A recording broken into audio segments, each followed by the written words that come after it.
સુરતથી મહત્વના સમાચાર બોગસ ડોક્ટરોનો રાફડો ફાટ્યો છે। વધુ 3 બોગસ ડોક્ટર ઝડપાયા છે। 3 નકલી ડોક્ટરો પશ્ચિમ બંગાળની દવાઓ મેડિકલ સામગ્રી સાથે જપ્ત કરવામાં આવ્યા છે। છેલ્લા ઘણા સમયથી ડિગ્રી વગર ક્લિનિક ચલાવતા હોવાની જાણકારી મળી રહી છે।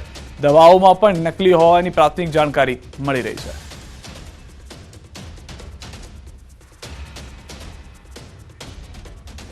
વડોદરા શહેરમાં બ્રાન્ડેડ કંપનીમાં સિમ્બોલવાળી વસ્તુ વેચતા વેપારીને ત્યાં દરોડા। પોલીસને સાથે રાખી કંપનીના સિનિયર એક્ઝિક્યુટિવે રેડ કરાવી હતી। કોઠી 4 રસ્તા દિવ્ય ઇલેક્ટ્રોનિક તેમજ શાસ્ત્રી પોળમાં શ્રીજી હોમકેર દુકાનમાં કાર્યવાહી હાથ ધરાઈ। બ્રાન્ડેડ કંપનીના એક્વાગાર્ડના અલગ અલગ સ્પેર પાર્ટ સહિત 400 ફિલ્ટર મળી આવ્યા છે। અલગ અલગ 2 દુકાનોમાંથી કુલ ₹3.57 લાખનો મુદ્દામાલ જપ્ત કરાયો।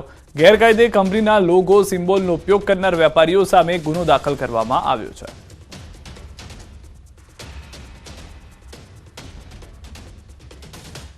અમદાવાદ મોબાઈલ એસોસિએશન દ્વારા કરાયો વિરોધ। ઓનલાઈન અને ઓફલાઈન મોબાઈલની કિંમતમાં ફેરફારને લઈને વિરોધ નોંધાવ્યો। ડીલરનો આક્ષેપ છે કે કંપનીઓ ફાયદા માટે ઓફલાઈન કરતા ઓનલાઈન પોર્ટલ પર ભાવમાં વધુ તફાવત રાખે છે, જેના કારણે ગ્રાહકોને મોબાઈલ સસ્તા લાગતા ગ્રાહકો ઓનલાઈન મોબાઈલ ખરીદતા હોય છે, તો વેપારીઓ પાસે મોબાઈલ ખરીદવા આવતા નથી। તેથી બ્રાન્ડેડ મોબાઈલનો સ્ટોક ડિસ્ટ્રીબ્યુટરને પરત કરીને મોબાઈલ ડીલરોએ વિરોધ નોંધાવ્યો છે। અમે તમને એ જણાવ્યું કે જે રીતે એ બ્રાન્ડે ઓનલાઈનની ઉપર ઓછા ભાવમાં ફોન આપે અને રિટેલરને વધારે ભાવમાં આપે, જેના કારણે રિટેલરે તે બ્રાન્ડનું વેચાણ બિલકુલ ઓછું કરી નાખ્યું અને તેનો માર્કેટ છે 56 થી 12-16% પર લાવી દીધો। હવે એ બ્રાન્ડને ખ્યાલ આવે છે અને એ બ્રાન્ડને સહકાર આપી રહી છે અને પ્રોમિસ આપે છે કે હવેથી આ કામ નહીં થઈ શકે, એની સામે અમે એક્શન લઈશું। દેશમાં ફરી ગુજરાતનો ડંકો વાગ્યો છે। જી હા, દિલ્હીમાં સાંસ્કૃતિક નૃત્ય સ્પર્ધામાં ગુજરાતનું પ્રચલિત મણિયારા રાસ નૃત્ય ત્રીજા ક્રમે વિજેતા થયું। 76મા ગણતંત્ર દિનની રાષ્ટ્રીય કક્ષાની ઉજવણી નવી દિલ્હી ખાતે થનાર છે, જેમાં વિવિધ રાજ્યો દ્વારા અલગ અલગ થીમ આધારિત ટેબ્લો રજૂ થશે। આ ટેબ્લોમાં રજૂ થનાર સાંસ્કૃતિક કાર્યક્રમોની સ્પર્ધા 21મી જાન્યુઆરીએ દિલ્હી ખાતે યોજાઈ હતી, જેમાં ગુજરાત ટેબ્લો સાથે આવેલા કલાકારો દ્વારા રજૂ કરવામાં આવેલા સાંસ્કૃતિક પરફોર્મન્સ ત્રીજા ક્રમે વિજેતા બન્યું છે, જે સૌ ગુજરાતીઓ માટે ગૌરવ સમાન છે। સાંસ્કૃતિક નૃત્ય કાર્યક્રમમાં ગુજરાતનું પ્રચલિત મણિયારા રાસ નૃત્ય ત્રીજા ક્રમે વિજેતા થયું। આ સ્પર્ધામાં ગુજરાત ત્રીજા ક્રમે, ગોવા પ્રથમ ક્રમે, ઉત્તરાખંડ બીજા ક્રમે વિજેતા બન્યું હતું, જ્યારે પ્રોત્સાહક ઇનામ પશ્ચિમ બંગાળને મળ્યું હતું।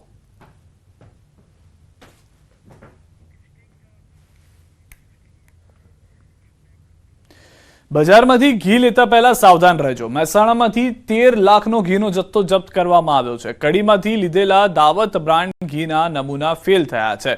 ફૂડ વિભાગે ઓક્ટોબરમાં લીધેલા નમૂના ફેલ આવ્યા છે। કડીના ગોડાઉનમાં મહેસાણા ફૂડ વિભાગે કરી હતી રેડ। ફૂડ વિભાગે લીધેલા ઘીના નમૂના ફેલ આવતા કાર્યવાહી હાથ ધરાઈ છે।